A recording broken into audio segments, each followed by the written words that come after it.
I'll start with the ROPA unit number. This is very important. Kaning unit number, inyo rin na siyang kanunay dili na ninyo ibutang sa inyong ganamahan ba? No. Ang sa ka-importante na ROPA yung tanang unit number kay naa wala man siya gibutang na unit number lang na diha. Tanan na sa unit naa na siya meaning.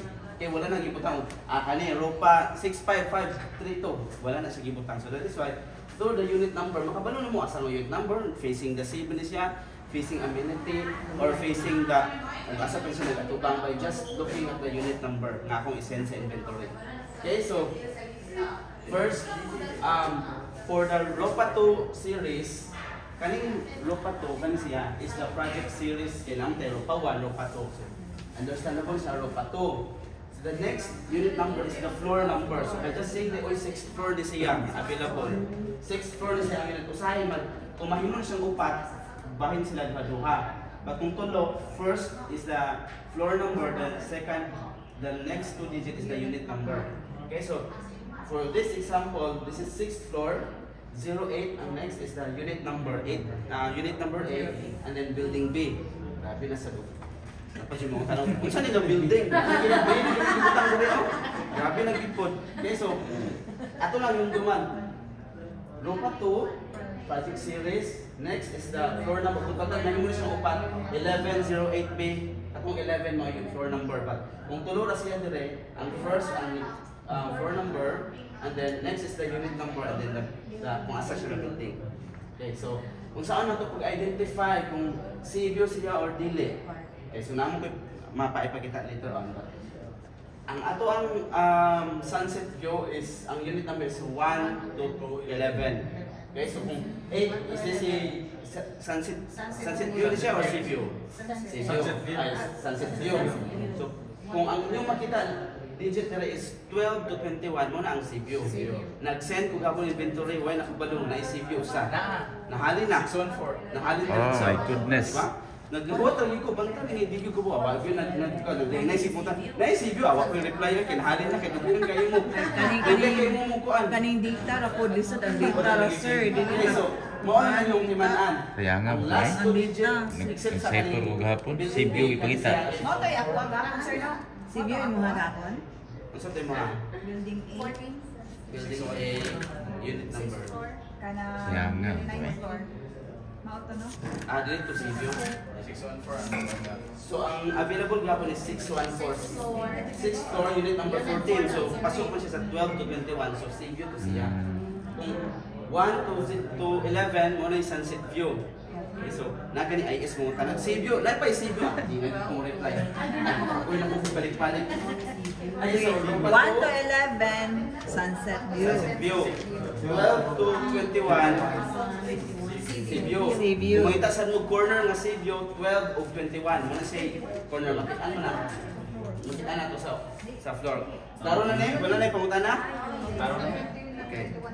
1 to 11, sunset view. Okay, at least na. 12 to 21. Okay, so this is the setup of dapat as an agent, kabalo sa tamo basa sa mapa kayo usahay dili sa takabalo. Okay, so sa mo na akong giingon, so this is the sunset view, natubang na siya dito. This is the amenity or the sea view. This is applicable for building B, C, and D. Okay, natubang mo siya sa dagat, but ang building A is nagtakilid, so lahit siya, it's another story. But this is for the building B, C, and D. Later on, na ito pang ipang open. So we have 10 units facing the sunset, and we have 9 units facing the amenity or the sea view. Okay, so sa ako nang gikain yung ganiha, unit number 1, na mo ang 11, mo na siya ang sunset view. And then ang sea view is number 12 to unit number 21. Okay, so natay question kay bola ta kabuno na ta mo basa sa mapa tanan no? But just think kay buka asa dapit ang unit sa imong client nga gusto maka-pinpoint na ta. Kung palitan ka tong 608, asa mo to 608 itong example ganiha.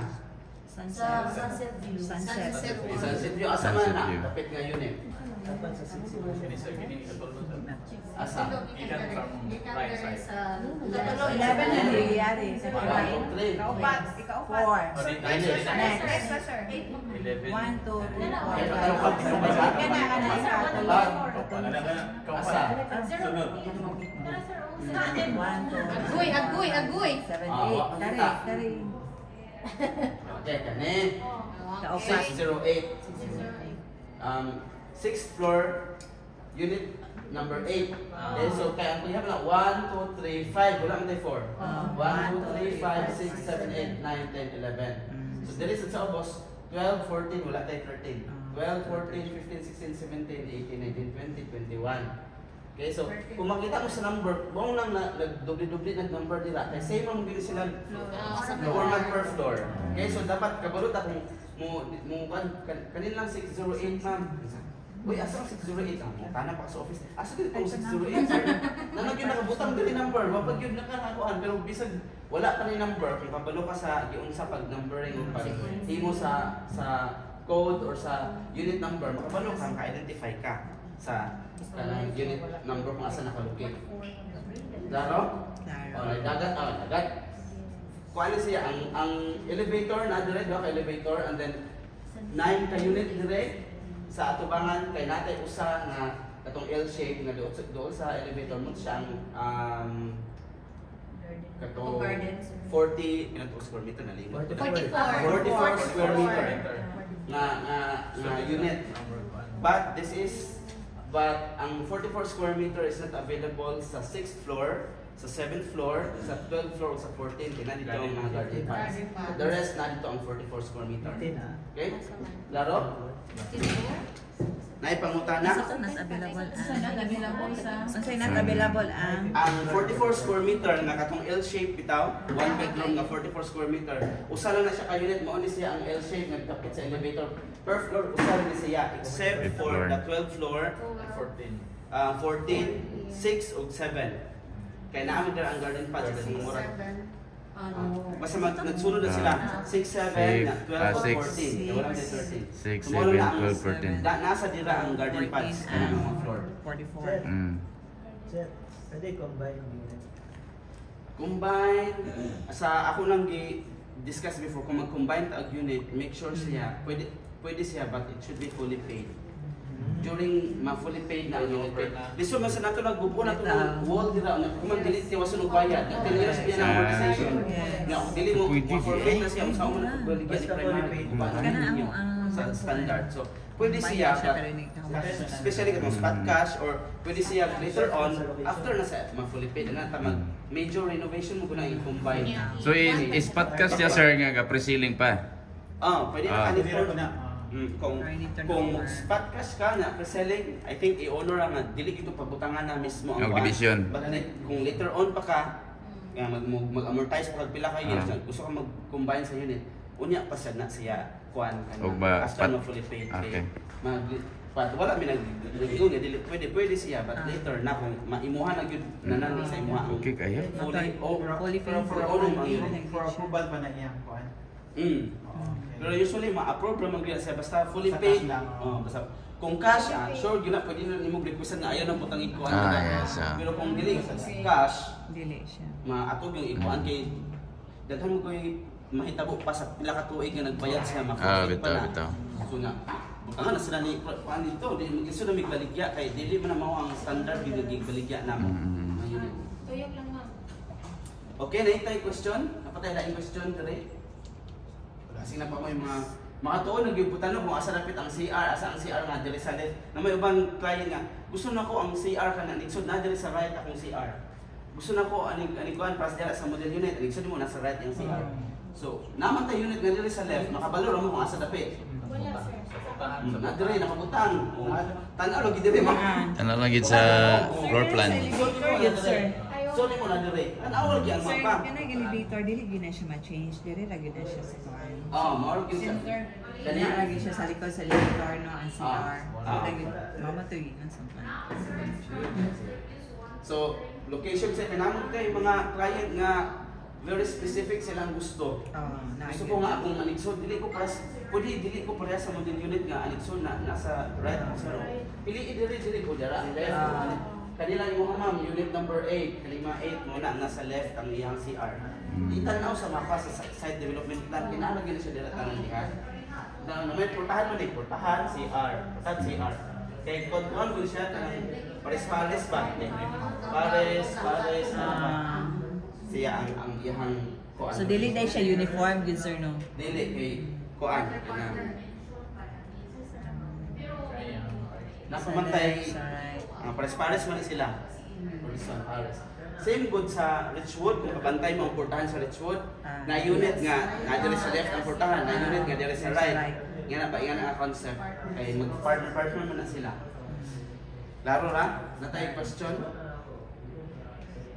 So I hope after ani ma-master na gyud niyo ang pagbasa sa plano, pag-identify kung CV ba or CV mao gyud na ang usually ang ahente nga naon tay kay mabiyaan kung di kana dili sila aware nga ingana di ay siya. So dapat inyo ganang at least kung mag-send og inventory mo nang madugay si kog send usahay kay ako pa lang third floor morning. Ako pa kay among inventory break tanan na gyud na siya. Pag dugay ko makasend kay nagabutag ako pa nagtagsitaon tanang third floor ibutang diri kay namay ubang gyud dili gyud ka by just saying the kanang unit number di bang gyud siya makag kay ang among kay sa among system based siya sa number system. So naman goy uban nga mabutgis lain ang mga end unit, lain ang mga mid unit ana siya ba dili siya per floor.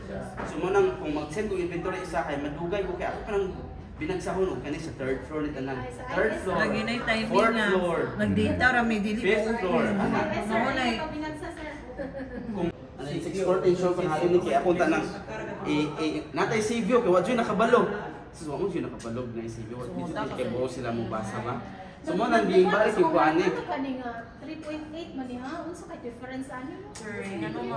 CV mo na For reserve no to sir. Paman mo Sayang. check. Sayang. Next time Ako dati for reserve. kay every for example every time mo go after mga especially mga 4 days or after a week na po'y mag-change sa inventory kaya na reopen kaya naman ko tayo mga na-forfeit or pa-cancel ano ba from time to time. So timan niyo lang basta ang last 2 digit 12 to 21 CV guna siya basta naka sa building B, C, o D. So nasa ang 14. Sold na ang 14. Okay, so these are the actual total selling price. Actually kung makabantay mo ang usa sa pwede niyo gamiton ani ang tawag ani kung mas dinit mo kuha unit karon is because of the selling price na 3.5 3.6. If you can observe kung nag-check sa gyapon mo sa katong 12 floor nga gisend nako before naabot nag 4 million ang CBO dito sa 12 floor. So mag-expect ta hopefully by end of April nag-request na ko ganiya gi-approve na po at moagi pa man to sa layong department ang opening sa 14 ug 15 floor. Mag-expect lang kita nga kung CBO yung ipili na gyud na siya sa 4 million. So 4 million o 4.1. Kay ang 12 floor na may 4.1 million katong duol sa garden pads tanan nga CBO niabot mo 3.9 for ang mga end unit mga 4 million naman siya. So that is why pwede sila nyo gamito din nyo as kanang mas as kanang advantage kung mukuha ka sa available karon is because ang selling price is still at 3.5. So kung naka-remember mo sa first kaning Rupa 1 release that was only priced at 2.9 million and imagine in the span of 2 years ang mga unit na abot na siya 4 million. Tapos halos mo double na or 60% ang increase in the span of 3 years lang. So pwede na niyo i-discuss yung client nga. Ma'am, pwede na niyo kung invest sa gingon, katong gingon ni Mrs. ganyan. Kung investment man gud dili na gyud siya kayo mo matra og CB or paag kung makaadto man gyud mo sa community sa Ropa.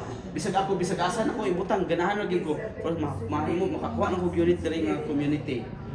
Wa pa ganina nahuman how much mo kung mahuman na ang Ropa. Okay, so natay question dire sa inventory. Mo sa client nga dugay naman mi hilabtan na nagkuan na mi nag-separate na mi verbally or nagsabot na mi but sa papers married sila married gyapon i-treat gyapon sila as married. If ever sir on process ongoing ang ilang divorce. Ongoing dili gyapon dapat lagi siya i-submit nga papel. gidami. Bato din pala final sir before kita sa sir ba yan ang mga daan nga ano sa Paraphernalia. Ang paraphernalia kay gi-stop ta mong siya. yan mga time sir kay di na ang dili. Ganun sa aman to nga kuan transaction. Last year? 2023. Pwede pa to siya. Inaano sa mga ma'am pag inaano ni mga account ma'am pag during sa transaction ani napag ito ang paraphernalia. Mo to naka-discuss ni paraphernalia but ang pag-remove man gud sa paraphernalia kay recently lang man na mga January siguro or February. Kuha lang to siya inaano sa Ma'am Jira nga ma'am pag transact ani last year napag ito ang paraphernalia gi-offer pa to but karon wala na karon lang ang mga bag-o lang ang wala na ang paraphernalia. Sige sir, kaya nabukan ba ito po pag-announce na wala na? Naman po na ikuan silang Ma'am Jira, naman sila date sa memo kung ganos agitanggal ang paraphernalia. So kung ang transaction before sa memo na pwede pa gito sa i-honor.